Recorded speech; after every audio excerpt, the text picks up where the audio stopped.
শীতকালে একটু তাড়াতাড়ি বিছনার চাদর নোংরা হয়ে যায়, কারণ ওই আমরা শীতকালে তো বডি লোশন মাখি বা বডি অয়েলগুলো মাখি, তো সেগুলো মেখে তো শুই সঙ্গে সঙ্গে, তারপরে সব কিছু বিছনার চাদরেই লেগে যায় বা উঠে যায়। আর তখন আর কি চাদরগুলো বেশি তাড়াতাড়ি নোংরা নোংরা দেখায়।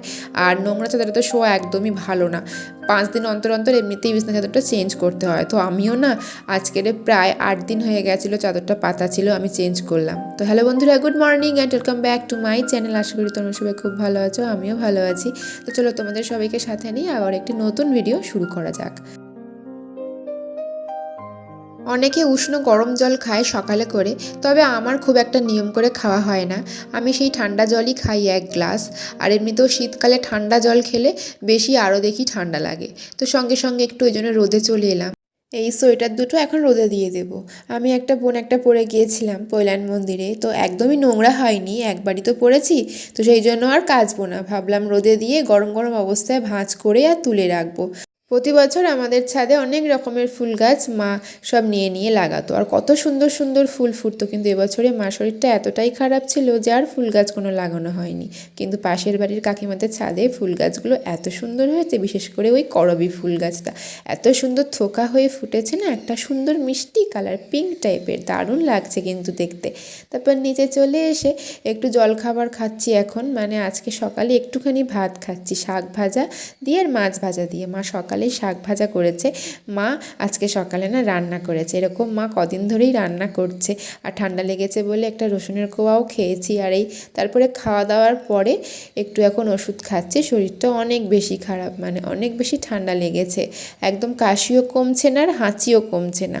আর নাক থেকে জল তো গড়িয়েই যাচ্ছে, সেটা নিয়ে আর কোনো কথাই হবে না। আর নাক ঘষতে ঘষতে আমার নাক তো পুরো সারাদিন জ্বালাই করছে, মানে এত নাক মুছতে হচ্ছে।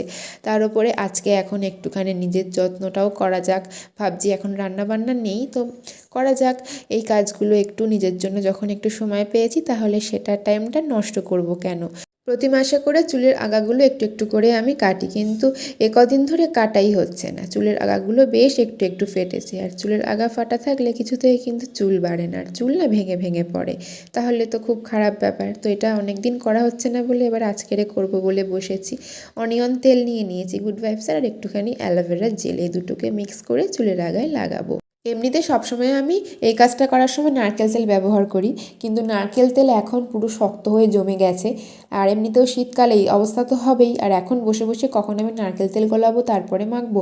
তো সেই জন্য এখন আমি ওই যেটা হাতের সামনে পেয়েছি ওই তেলটা নিয়েই করছি, মানে যে কোনো তেলের সাথে মিক্স করেই অ্যালোভেরা জেল, যে কোনো অ্যালোভেরা জেল মিক্স করে, মানে দুটোকে একসাথে মিক্স করে নিয়ে মাখা যায়, খুব তাড়াতাড়ি চুল ফাটা কমে যায়, আর চুল ভেঙে ভেঙে পড়াটাও বন্ধ হয়, আর চুলের আগাটা খুব তাড়াতাড়ি বাড়ে। তো এই জন্য আমি এটা সবসময় ব্যবহার করি। আর এত পরিমাণে হ্যাঁচি হচ্ছে যে চোখ থেকেও জল বেরিয়ে যাচ্ছে যখন হ্যাঁচু পাচ্ছে। তো যাই হোক, এবারে আমি একটু স্কিন কেয়ার করে নেবো। এই বড় তুলোটা আনা হয়েছিল মা যখন হসপিটাল থেকে আসে, তখন মায়ের লাগতো, তো এখন অনেকটাই রয়ে গেছে এবার আমার কাজে লাগবে। এটা সেটা এটা সেটা এটা সেটা করি আমি। এই এখন গোলাপ জল দিয়ে ভালো করে একটু মুখটা পরিষ্কার করে নিচ্ছি। আমার স্কিন কেয়ার মানে হেভি কিছু না, পার্লারে গিয়ে ঘন্টার পর ঘন্টার বসে থাকারও কিছু না। আমি কোনো দিনই পার্লারে যাই না, কিচ্ছু করতে যাই না, এমনকি ভুরু প্লাকটাও করি না আমি। যাই হোক, যে যেরকমভাবে অভ্যস্ত। মা তো সকালে রান্নাবান্না করে নিয়েছে তোমাদেরকে বললাম, কিন্তু এবারেই স্কিন কেয়ার করতে করতে কিছু টুকটাক কাজ বাজও আমি সেরে নেব। যেমন রয়েছে এই এখন ঘর মোছার কাজটা, চটপট করে ঘর মুছতে মুছতে গোলাপ জলটা ভালোভাবে মুখের সাথে অ্যাবজর্ব করে নেবে। আর এই এখন বিছনার চাদরটাও ভিজিয়ে দেবো, ততক্ষণ আমার যা যা কাজ আছে ততক্ষণ করব। আর এই বিছনার চাদর থেকে যত কালি নোংরা ময়লা আছে সব আস্তে আস্তে বেরিয়ে যাবে, আর আমার সুবিধা হবে যে চাদরটা কাচার সময় আমাকে বেশি ঘষাঘষি করতে হবে না, ভালোভাবে পরিষ্কার হয়ে যাবে, তাড়াতাড়ি করে কাচতে পারবো। তো এইবারে একটুখানি এই এখন চালের গুঁড়ো ছিল ঘরে, এই সিম্পল চালের গুঁড়োটা একটু জল দিয়ে আর আমি মোটামুটি মুখে ভালোভাবে ঘষে নেবো। ভালোভাবে স্ক্রাবিংয়ের কাজ করে চালের গুঁড়ো, আর খুব সুন্দর মুখটা সফট হয়। যে কোনো সিজনে আমার খুব ভালোভাবে স্যুট করে এই চালের গুঁড়ো। চালের গুঁড়ো কিন্তু মুখকে অনেক বেশি গ্লো করতে সাহায্য করে। আর আমার এমনিতেই তো অয়েলি স্কিন, আর সবসময় মুখটা অয়েলি অয়েলি হয়ে থাকে, তো চালের গুঁড়োটা আমার এই জন্যই ভালো লাগে কারণ আমার এক্সট্রা অয়েলগুলো সুন্দরভাবে বেরিয়ে যায় মুখ থেকে। আর অয়েলি হয়ে থাকলে স্কিনে আমার তো ভীষণ পরিমাণে ব্রণ র্যাশ বেরোয়। আর একটু মুলতানি মাটি এখন মাখবো চালের গুঁড়ো দিয়ে ভালো করে, তো মুখটা পরিষ্কার করে নিয়েছি। তারপরে মুলতানি মাটির সাথে গোলাপ জল অ্যাড করে এবার শুধু মাখবো। লাস্ট এটা আমার ফেস প্যাক, মুলতানি মাটি দিয়েই বেশি আমি ফেস প্যাক বানাই। তারপরে মাঝে মাঝে গরমকালে তো অনেক রকম জিনিস থাকে, শসার রস, আলুর রস, টমেটোর রস মুলতানি মাটির সাথে মিশিয়ে আর মাখি। তো এই ফেস প্যাকটা মেখে তো একটু ওয়েট করতে হবে, মুখটা শুকাবে, তো ততক্ষণ আমার আরেকটা কাজ হয়ে যাবে। এই যে কড়াই আর খুন্তিটা রয়েছে এগুলো তো মা মাজতে পারেন, এগুলো আমি মেজে নিই। মানে এই কড়াইটা তো মাকে মাজতে দিই না কখনোই, কারণ অনেক বেশি চেপে চেপে মাজার কাজ, তো সেই জন্য কড়াইটা ততক্ষণ আমি মেজে নেব আর মুখটা ওদিকে শুকাতে থাকবে।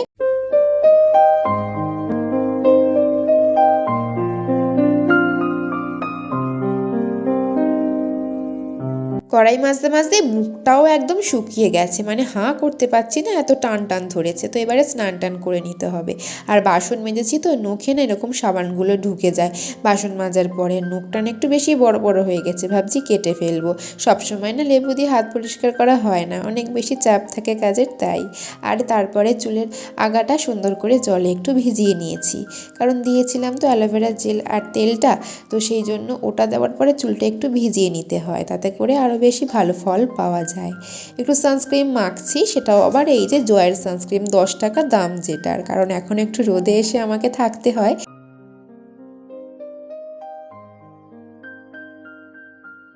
এখন এই যে যেমন রোদে থেকে অনেকগুলো কাজ করতে হবে, চুল শুকাতে হবে, সেটাও অনেকটা টাইম লাগবে।